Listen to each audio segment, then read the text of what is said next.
Hello ಎಲ್ಲರಿಗೂ welcome back to small scene YouTube channel. ಇವತ್ತು we are going through some magical content. 7 days 7 taluks of Hassan. ಇಲ್ಲಿ ನಾವು ಹಾಸನ ಇತಿಹಾಸದ hidden treasure ಹುಡುಕೋ ಟ್ರಿಪ್ನಲ್ಲಿದ್ದೀವಿ. And guess what, day 1 starts with the legendary Belur. Belur where stones whisper stories of glory. ಇಲ್ಲಿರುವ Chennakeshava temple built by king Vishnuvardhana. ಇಲ್ಲಿ ಪ್ರತಿ ಶಿಲ್ಪ ಪ್ರತಿ ಕಲ್ಲು ಒಂದು ಕತೆ ಹೇಳುತ್ತೆ. ಜಸ್ಟ್ ಇಮ್ಯಾಜಿನ್, ಈ ದೇವಾಲಯ ನಿರ್ಮಾಣಕ್ಕೆ ಶತಮಾನಗಳ ಕಲೆ ಸೇರಿದೆ. ಹೀಗಾಗಿ ಬೇಲೂರನ್ನು ಶಿಲ್ಪಕಲೆಗಳ ರತ್ನ ಅಂತಾನೂ ಕರೀತಾರೆ. Just a few kilometres from Belur lies a hidden treasure, Someshwara ದೇವಸ್ಥಾನ in Kalkere.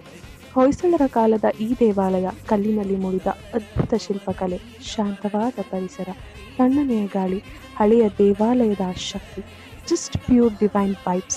And that is all for day 1. Please do subscribe, like, share and